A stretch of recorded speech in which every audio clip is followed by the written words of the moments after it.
Good evening, ladies and gentlemen, distinguished guests, fellow governors, members of staff, and Hilton boys.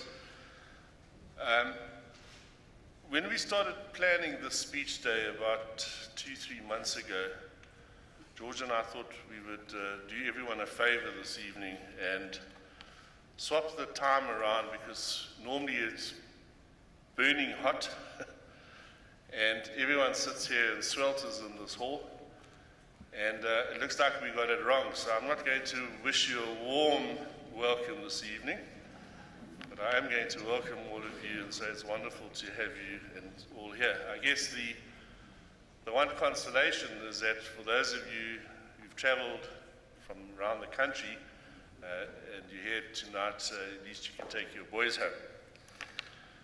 So you will have noticed that there's been a change in the program this evening regarding our guest speaker. Sitting alongside George is not Oscar Chalupsky, but instead Professor Zeblon Velikazi, who's the Vice Chancellor of WITS, who's very kindly agreed to stand in for us while Oscar is unavailable. Unfortunately, his health took a turn for the worse about a week ago, and on Monday evening this week, George and I were advised that, unfortunately, on the advice of his oncologist, he had been advised not to travel. So, unfortunately, he couldn't make it, but we obviously wish him everything of the very best. Daniel, our deputy, who you met a short while ago, will shortly introduce Professor Velikazi, who can best be described as South Africa's very own rocket scientist and nuclear physicist. And looking at his CV, he wouldn't be out of place directing a Star Wars movie. Arising out of the developments of these last 2 days, I've been reminded of two very valuable life lessons.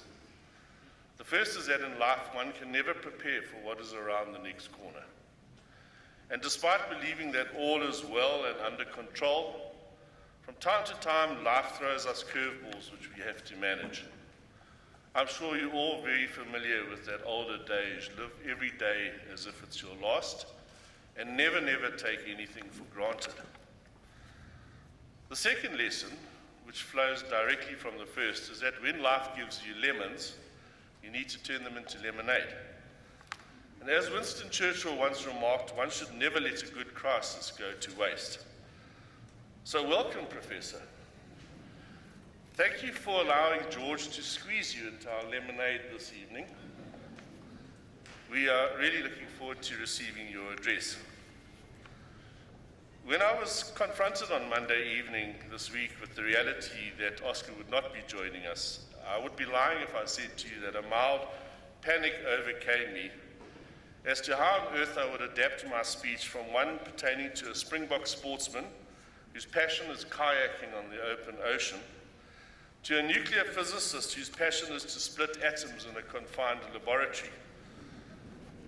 However, on reflection, and once my nerves had calmed down, I realized that actually there's a lot more commonality between physics and sport than one may realize. Sport is a practical application of science and physics, and can help athletes develop new techniques that increase their chances of outperforming their rivals. Newton's 3 laws of physics, for the science buffs in the audience, you all know are referred to as the laws of inertia, acceleration, and reaction, and explain how athletes control their movements and improve their speed and game performance. Overall, the principles of physics can describe certain phenomena and influence various facets of sports, from assisting athletes to move faster, hit harder, train more effectively, prevent injuries, strengthen their attitudes and mindsets, and design aerodynamic clothing and devices, just to name a few. Anyone in the audience who is a sports aficionado will also be able to attest to the fact that sport is deeply ingrained in South Africa's national psyche.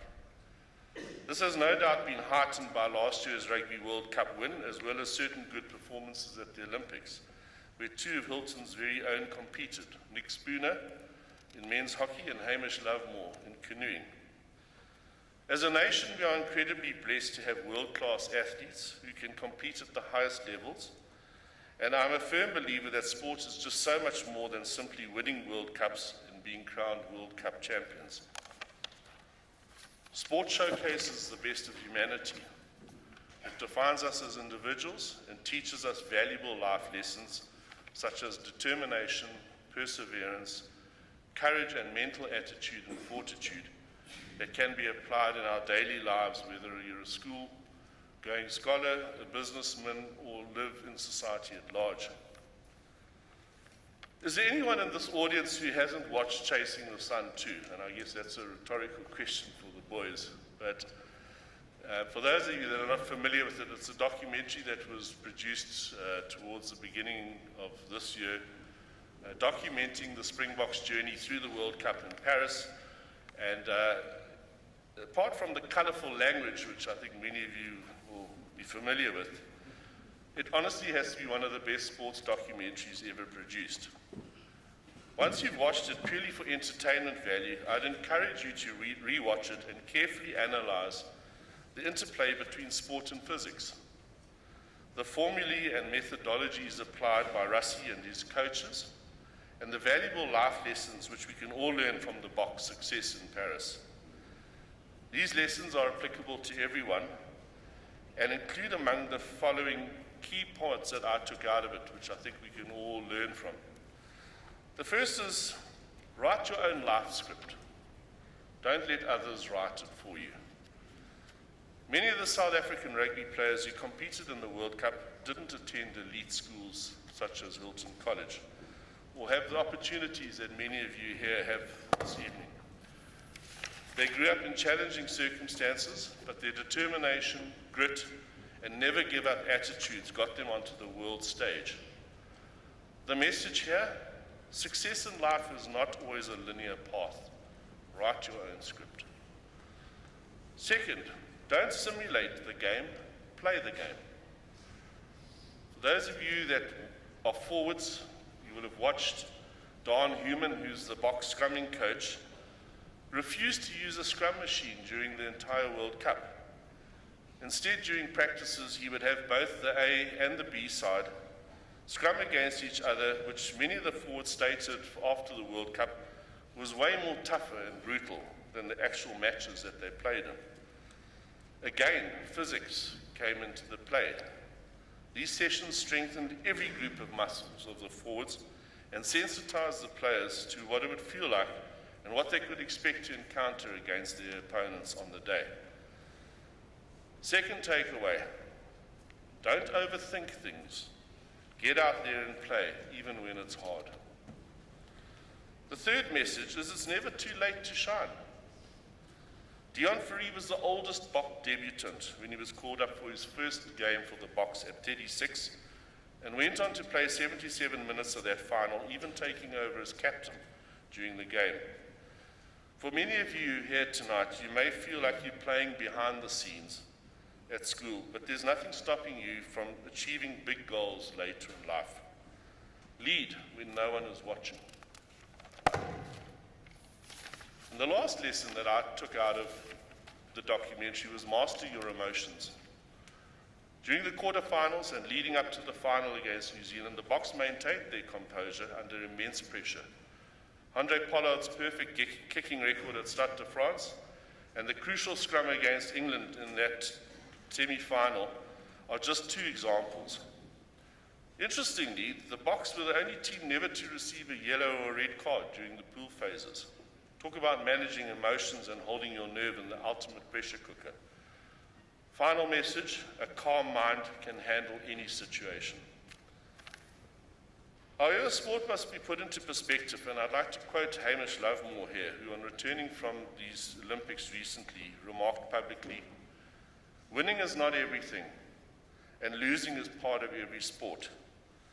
The privilege to compete was enough for me." If you would indulge me a few minutes longer, I would like to highlight some of the key developments and achievements of Hilton College over the past year.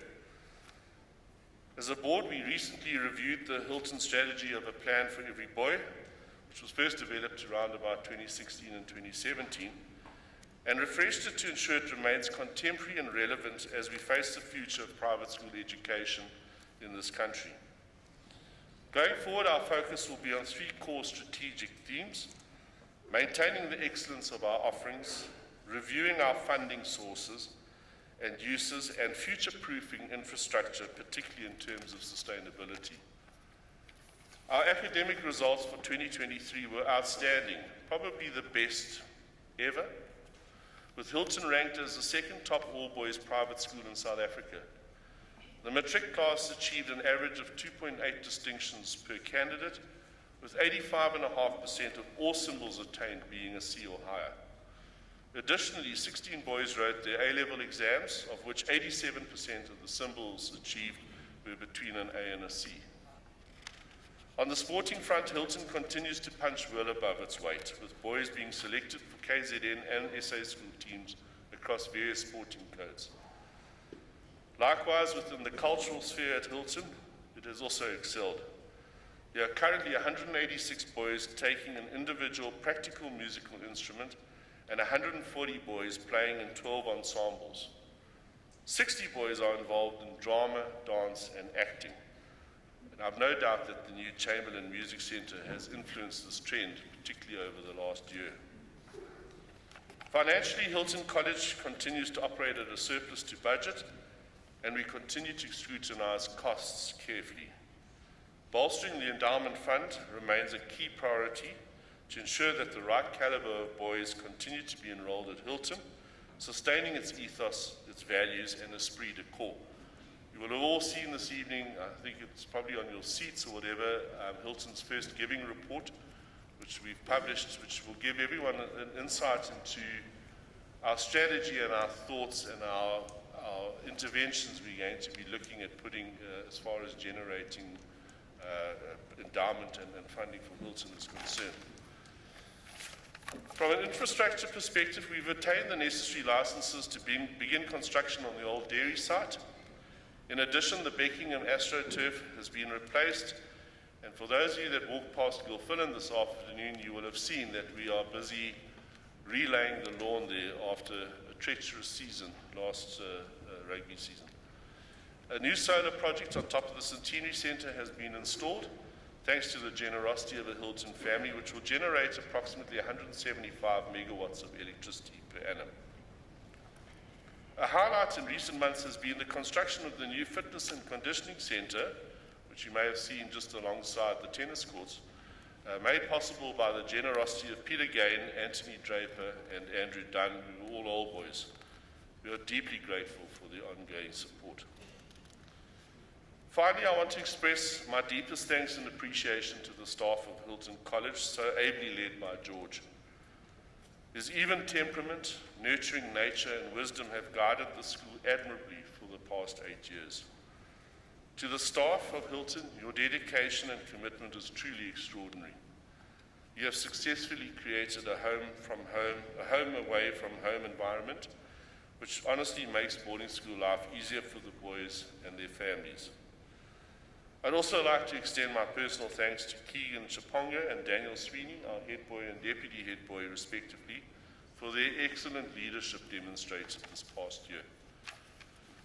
In conclusion, no school can run effectively without the input, expertise, and guidance of a dedicated board of governors. I take this opportunity to thank my colleagues on the society for their unwavering support and wise counsel during the past year. Congratulations to those of you Hilton boys receiving prizes this evening.